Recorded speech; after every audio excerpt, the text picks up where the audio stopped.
Sanctus, Sanctus, Sanctus Dominus Deus Sabaoth. Bapak, Ibu, dan saudara-saudariku yang terkasih dalam Tuhan kita Yesus Kristus, salam sejahtera untuk kita semua. Berkat Allah yang Maha Kuasa senantiasa menyertai kita. Hari Minggu tanggal 12 April tahun 2026 adalah hari Minggu Paskah kedua, Minggu Kerahiman Ilahi. Marilah kita mendengarkan dan merenungkan bacaan-bacaan kitab suci. Dalam nama Bapa dan Putra dan Roh Kudus. Amin. Bacaan pertama dari Kisah Para Rasul bab 2 ayat 42 sampai 47. Orang-orang yang menjadi percaya dan memberi diri dibaptis bertekun dalam pengajaran rasul-rasul dan dalam persekutuan. Mereka selalu berkumpul untuk memecahkan roti dan berdoa. Maka ketakutanlah mereka semua, sementara rasul-rasul itu mengadakan banyak mujizat dan tanda. Semua orang yang telah menjadi percaya tetap bersatu, dan segala kepunyaan mereka adalah kepunyaan bersama. Selalu ada di antara mereka yang menjual harta miliknya, lalu membagi-bagikannya kepada semua orang sesuai dengan keperluan masing-masing. Dengan bertekun dan sehati, tiap-tiap hari mereka berkumpul di bait Allah. Mereka memecahkan roti di rumah-rumah jemaat secara bergilir dan makan bersama-sama dengan gembira dan dengan tulus hati sambil memuji Allah. Mereka disukai semua orang, dan tiap-tiap hari Tuhan menambah jumlah mereka dengan orang yang diselamatkan.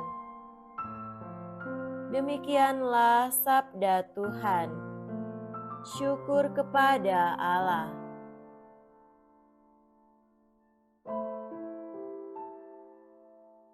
Bacaan kedua dari surat pertama Rasul Petrus bab 1 ayat 3 sampai 9.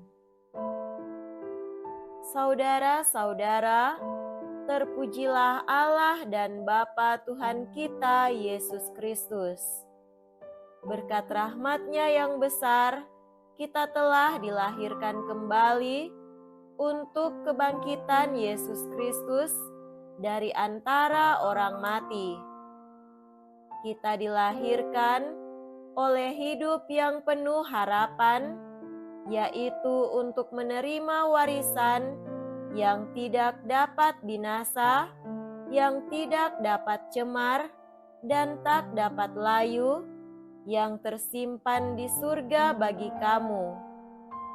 Kuasa Allah telah memelihara kamu karena iman, sementara kamu menantikan keselamatan yang telah tersedia, yang akan dinyatakan pada zaman akhir.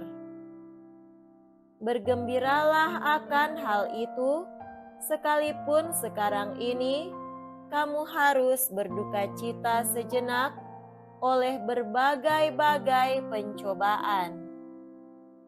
Semuanya itu dimaksudkan untuk membuktikan kemurnian imanmu yang jauh lebih tinggi nilainya daripada emas yang fana, yang diuji kemurniannya dengan api. Dengan demikian, kamu memperoleh puji-pujian, kemuliaan, dan kehormatan pada hari Yesus Kristus menyatakan dirinya. Sekalipun kamu belum pernah melihat Dia, namun kamu mengasihinya. Kamu percaya kepada Dia, sekalipun kamu sekarang tidak melihatnya. Kamu bergembira karena sukacita yang mulia dan tidak terkatakan, karena kamu telah mencapai tujuan imanmu, yaitu keselamatan jiwamu. Demikianlah sabda Tuhan. Syukur kepada Allah.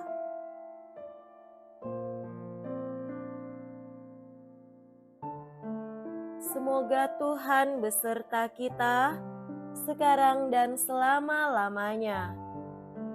Inilah Injil suci menurut Santo Yohanes. Dimuliakanlah Tuhan. Injil Yohanes bab 20 ayat 19 sampai 31. Pada waktu malam pertama pekan itu, berkumpullah murid-murid Yesus di suatu tempat dengan pintu-pintu yang terkunci, karena mereka takut kepada para pemuka Yahudi. Pada waktu itu datanglah Yesus, berdiri di tengah-tengah mereka dan berkata, "Damai bagi kamu." Sesudah berkata demikian, Yesus menunjukkan tangan dan lambungnya kepada mereka. Murid-murid itu bersukacita ketika mereka melihat Tuhan. Lalu kata Yesus sekali lagi, "Damai bagi kamu. Sama seperti Bapa mengutus aku, demikian juga sekarang aku mengutus kamu."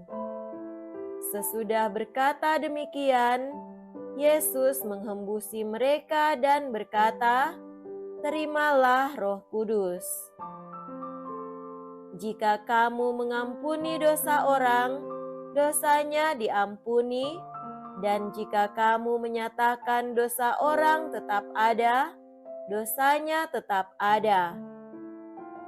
Ketika Yesus datang ke situ, Thomas, seorang dari ke-12 murid, yang juga disebut Didimus, tidak ada bersama-sama mereka. Kata murid-murid yang lain itu kepadanya, "Kami telah melihat Tuhan." Tetapi Thomas berkata kepada mereka, "Sebelum aku melihat bekas paku pada tangannya, dan sebelum aku menaruh jariku ke dalam bekas paku itu, dan menaruh tanganku ke dalam lambungnya, sekali-kali aku tidak akan percaya." 8 hari kemudian, murid-murid Yesus berada kembali dalam rumah itu, dan Thomas bersama-sama dengan mereka. Sementara pintu-pintu terkunci, Yesus datang. Ia berdiri di tengah-tengah mereka dan berkata, "Damai bagi kamu." Kemudian Yesus berkata kepada Thomas, "Taruhlah jarimu di sini, dan lihatlah tanganku, ulurkanlah tanganmu, dan taruhlah ke lambungku, dan jangan engkau tidak percaya lagi, melainkan percayalah." Thomas menjawab dia, "Ya Tuhanku dan Allahku." Kata Yesus kepadanya, "Karena engkau telah melihat aku, maka engkau percaya. Berbahagialah mereka yang tidak melihat namun percaya." Memang masih banyak tanda mujizat lain yang diperbuat Yesus di depan mata murid-muridnya yang tidak tercatat dalam kitab ini. Tetapi Hal-hal ini telah dicatat supaya kamu percaya bahwa Yesuslah Mesias Putra Allah, dan supaya karena percaya kamu memperoleh hidup dalam namanya. Demikianlah sabda Tuhan. Terpujilah Kristus.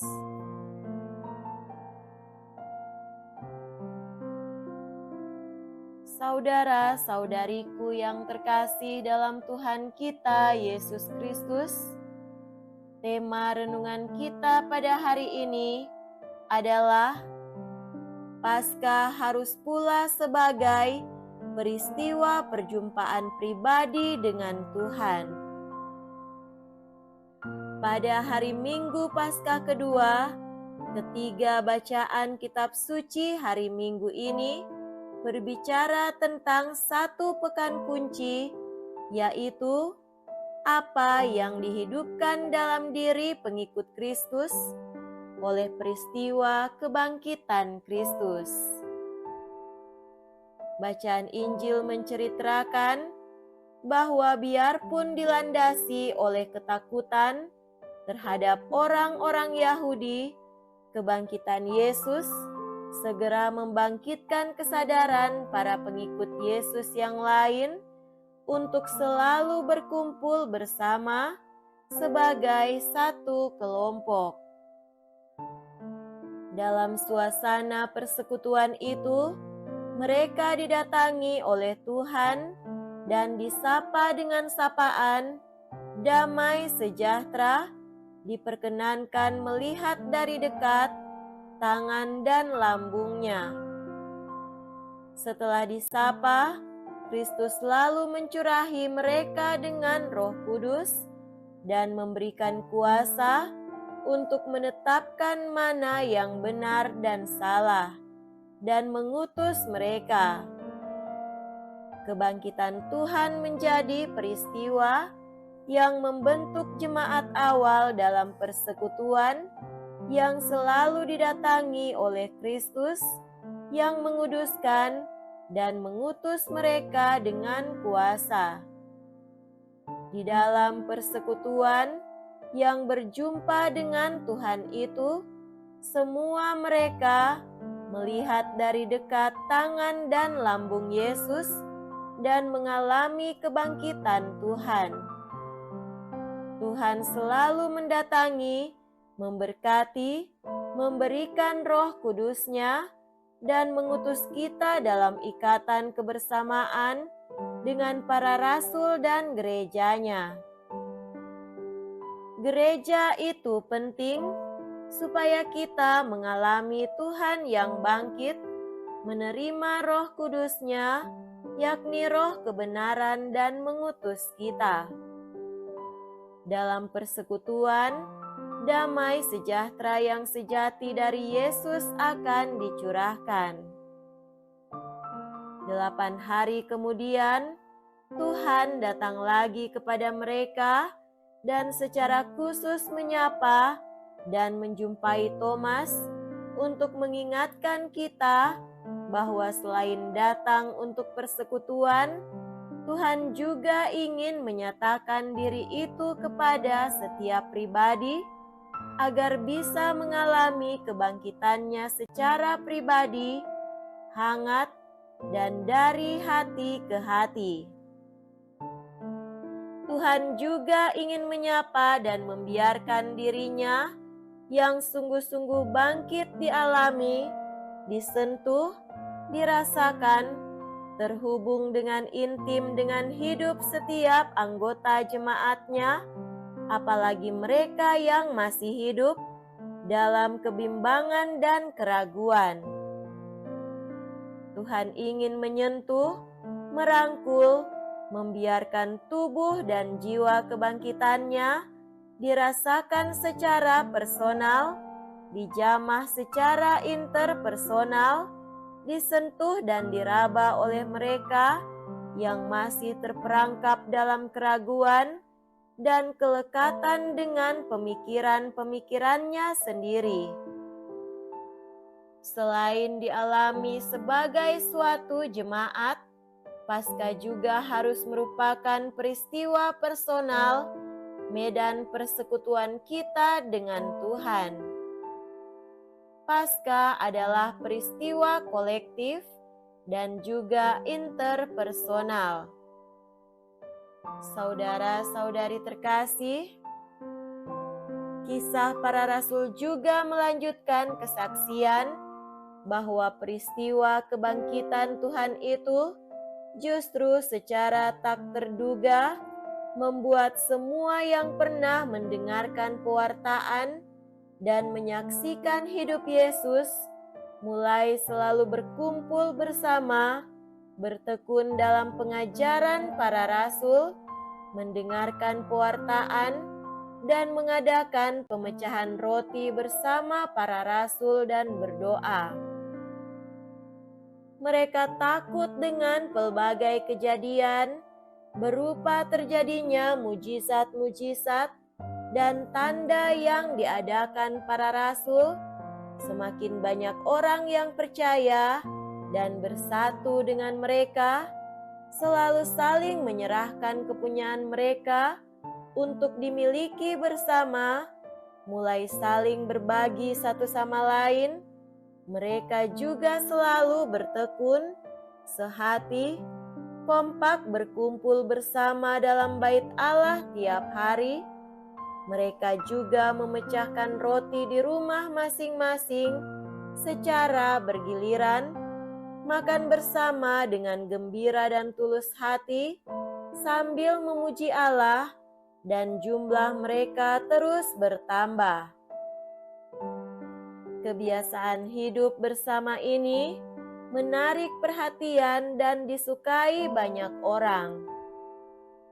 Kebangkitan Yesus secara rohani dan misterius menarik semua yang pernah mengalaminya berani hidup bersama, bertekun, mendengarkan sabda, memuji Dia dan mengadakan ekaristi di bawah bimbingan para rasul. Kebangkitan Yesus membentuk tradisi hidup imani dan gerejawi. Semua yang merayakan kebangkitan dengan sungguh-sungguh akan mulai hidup baru bersama secara lebih tulus atas dasar sabda dan ekaristi yang dipimpin oleh para rasul. Saudara-saudari terkasih, atas dasar peristiwa-peristiwa rohani yang tersebut, kepada para pembacanya, Rasul Petrus dalam bacaan kedua mensyukuri peristiwa kebangkitan Yesus Kristus ini. Ia menghibur dan menasehati mereka untuk tetap bergembira dalam iman, biarpun tidak mengalami langsung peristiwa kebangkitannya. Ia memuji Tuhan dan menguatkan hati mereka bahwa berkat iman mereka dalam Tuhan, mereka diangkat oleh Allah untuk mendapatkan bagian dalam keselamatan darinya. Kebangkitan Tuhan tidak membuat mereka semua yang pernah mendengar Kristus dan pengajarannya ketakutan, melarikan diri, hilang keyakinan, meninggalkan Tuhan, tetapi justru oleh pekerjaan Roh Kudus sendiri, mereka semakin berani bertahan dalam iman. Mereka bahkan semakin militan, berani dan kompak untuk selalu bersatu, berkumpul, saling setia satu sama lain dalam persekutuan dengan para rasul, berdoa, merayakan ekaristi, dan saling melakukan karya cinta kasih dan pelayanan. Paskah lalu menjadi anugerah yang membuat mereka mengenal Kristus dan berani hidup baru dalam Kristus. Mari kita belajar dari para saksi kebangkitan ini. Semoga demikian. Amin. Dalam nama Bapa dan Putra, dan Roh Kudus. Amin.